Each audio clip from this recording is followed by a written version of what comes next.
0,2 tulee kylmiä väreitä. Kummalla puolella sä nyt oot? Toisella puolella. Mikä tuo ääni oli? Rasahdus. Kuvaa sillä kameralla. Näkyykö tuolla rinteessä jotain? Jotain pientä ääntä kuuluu. Kun pimeys laskeutuu, jokin muuttuu. Aistit herkistyvät. Saat kokea jonkin olemattoman läsnäolon. Onko se mielikuvitusta vai kenties sittenkin totta?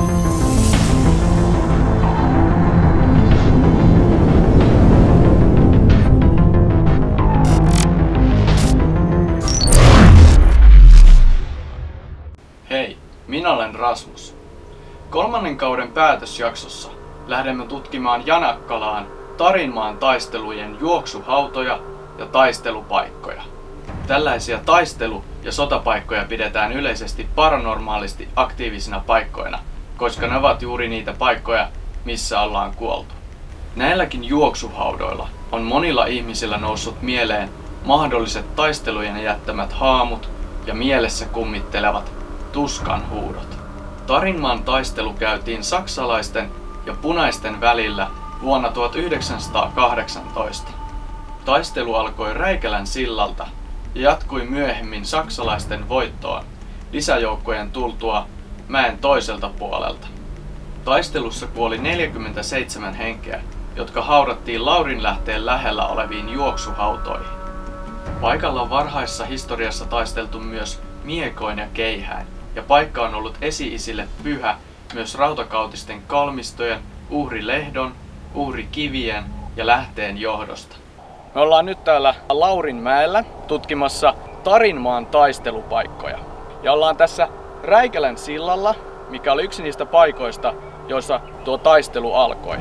Laukaistaan tässä muutama nallipanos, mikä saattaisi herättää mahdollisia henkiä tai vanhoja energioita tähän illan tutkimukseen. Lähdetään seuraavaksi sitten tuonne juoksuhaudoille tekemään tutkimusta. Eli me ollaan nyt saavuttu tänne juoksuhaudoille. Nyt aluksi Anastasia ottaa Full Spectrum kameralla kuvia ja mä mittaan samalla EMF- ja lämpötilamittauksia ja edetään tonne peremmälle tätä juoksuhautaa. Eli EMF on tällä hetkellä nollassa ja lämpötila on 7,2 astetta. Ja lähdetään nyt liikkeelle. Heti ensimmäiseen kuvaan tallentuu juoksuhautojen reunalla olevan puun taakse kurkkaava hahmo ja vieressä oleva orbi.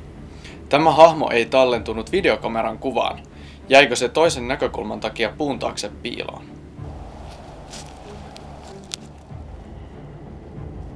Moneen kuvaan tuli useita valopisteitä. Mitähän nämä mahtoivat olla? Tällä hetkellä ei tule EMF-lukemia ja lämpötila on tasainen.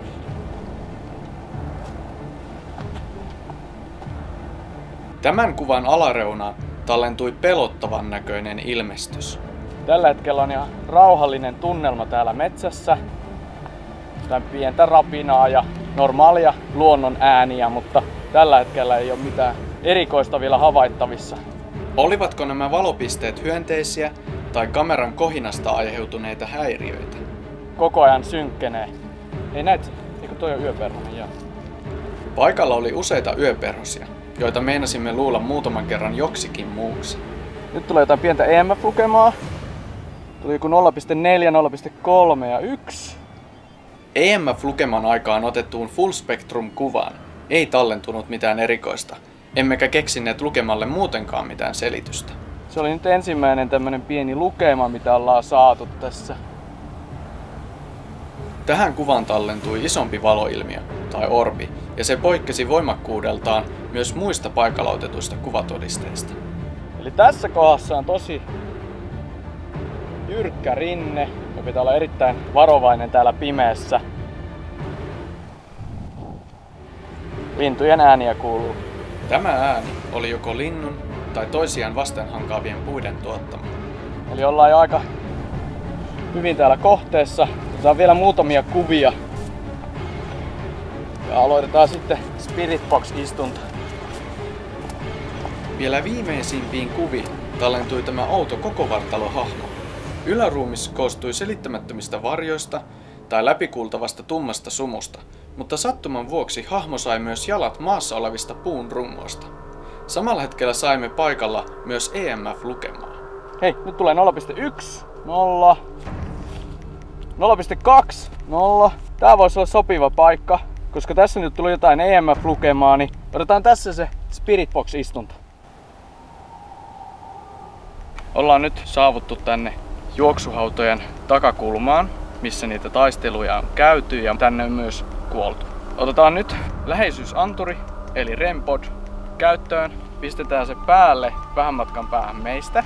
Pistetään Spirit Box päälle ja koitetaan katsoa peilistä samalla, että nähdäänkö meidän ympärillä mitään outoa. REM-pod on eräänlainen liikehälytin, joka hälyttää, jos jokin sähköinen tai orgaaninen olento liikkuu sen ohi. Eli aloitetaan nytten Spirit Box-istunto. Jos täällä on joku meidän kanssamme, niin voit yrittää sanoa jotain tämän laitteen kautta. Voit myös yrittää näyttäytyä tämän peilin kautta minulle. Käytämme peiliä, koska uskotaan, että sen kautta näkee todennäköisemmin tuonpuoleiseen maailmaan. Tällä hetkellä ei näy mitään peilissä ja ei ole tullut mitään selkeitä vastauksia Spirit Boxista. Onko täällä juoksuhaudoilla nyt joku?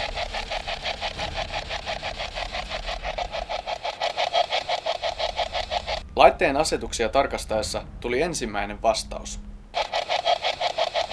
Jos täällä on joku, niin voisitko sanoa nimesi? Saimmeko jo heti alkuun jonkin nimen vai kuulostiko se vain siltä? Oletko sinä kuollut täällä? Jos olet kuollut täällä, niin sano kyllä.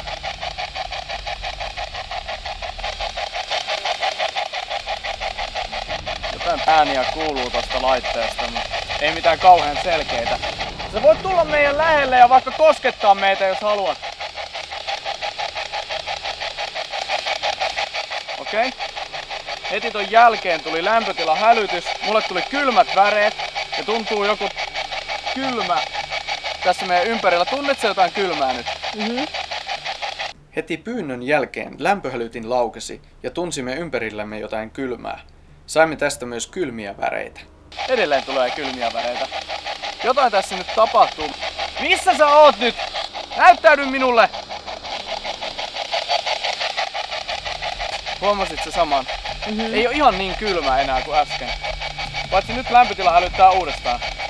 Liikkuiko jokin meidän lähellämme, välillä poistuen ja sitten taas lähentyen meitä? Oot sä kuitenkin jossain tässä meidän lähellä? Heti lopetti hälyttämästä toi lämpötila, kun yritin katsoa tuohon laitteen lähellä. Peilin kautta. Lämpöhälytys loppui heti, kun yritimme katsoa peilin kautta laitteen lähelle. Samalla tosin videokameraan tallentui vilahtava poikkikulkeva orbi. No selvästi kiinnostaa se, että me ollaan täällä.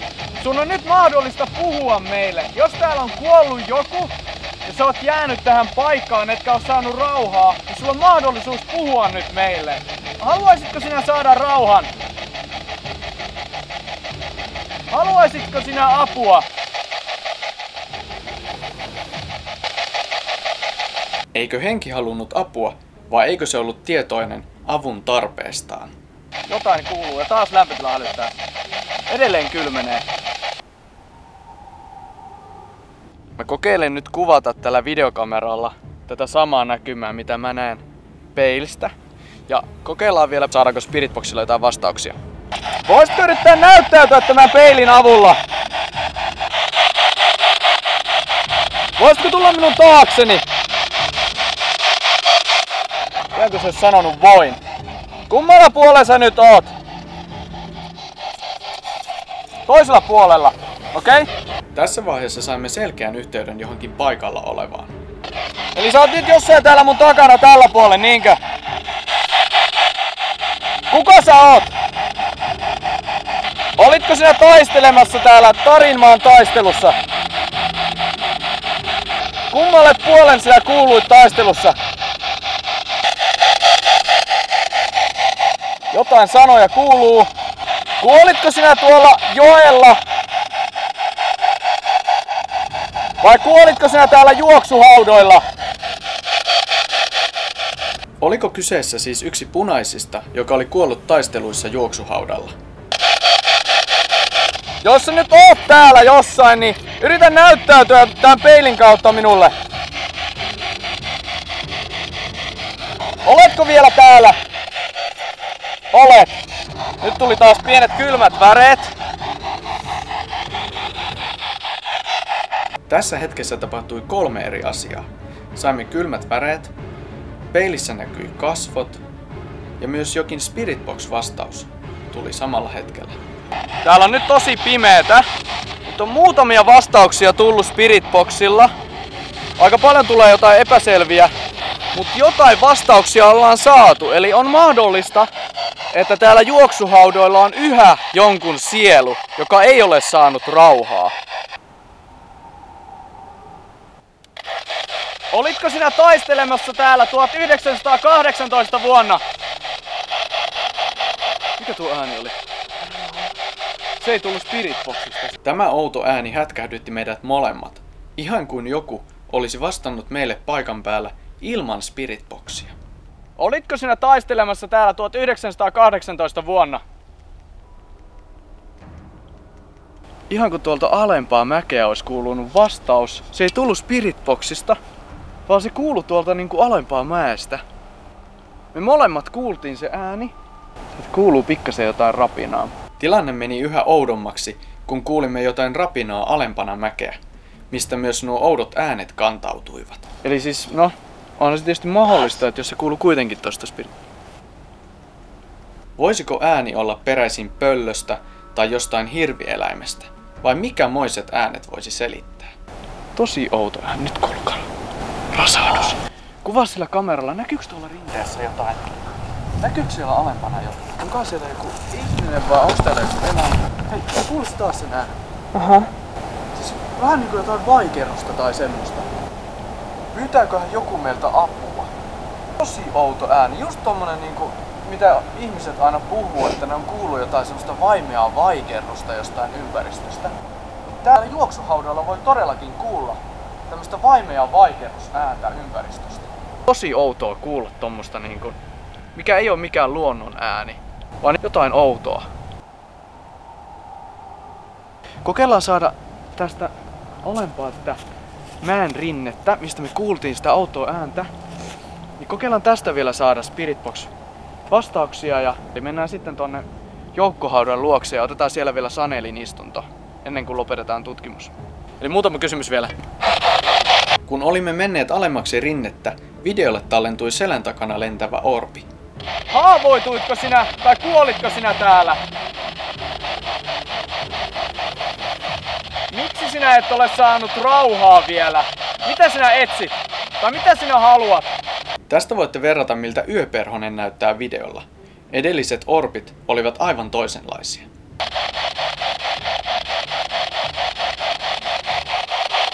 Tuliko kuolema niin äkkiseltään, että olet eksynyt, etkä ole sen takia päässyt vielä valoon tai saanut rauhaa?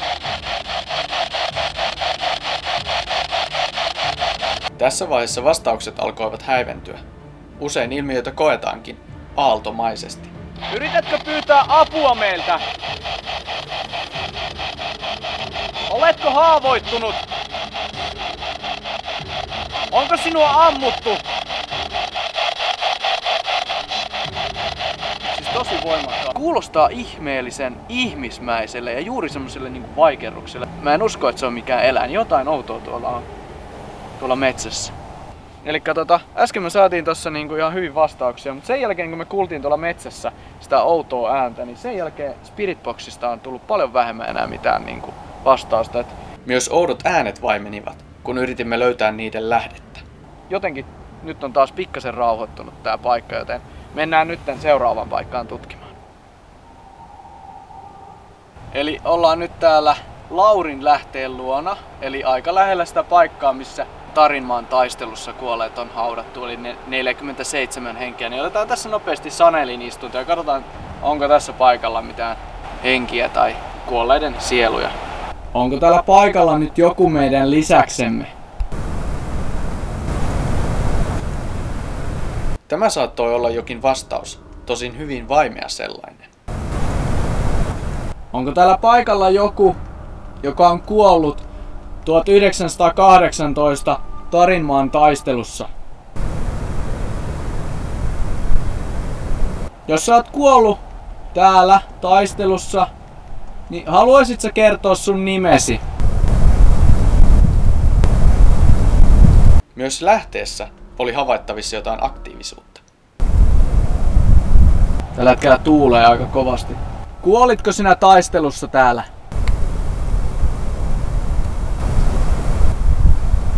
Jotain pientä ääntä kuuluu. Jotain liikettä paikalla selvästi oli. Vaikea tosin sanoa, oliko kyseessä eläin, tuuli vai jotain selittämätöntä. Etkö sinä ole saanut rauhaa?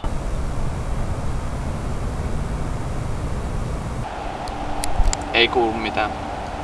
Paikalla oli aika rauhallista, ja koska emme aistineet ympärillämme sen vahvemmin mitään henkienergioita tai saaneet kunnon vastauksia, niin päätimme lopettaa istunnon. Eli mennään lopuksi sytyttämään kynttilä muistoksi näille taistelussa kuolleille. Eli sytytetään nytten taistelussa menehtyneiden muistolle kynttilä.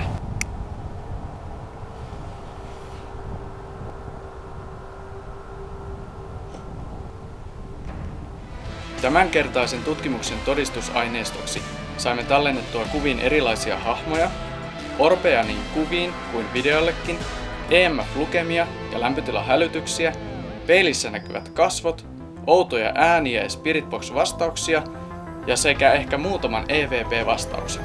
Todisteiden perusteella vaikuttaisi ainakin siltä, että vaikka Tarinmaan taistelusta on jo yli 100 vuotta aikaa, niin voit edelleen tuntea ja kokea paikalla noiden kauheiden taisteluhetkien tunnelman ja niiden jättämän jäljen.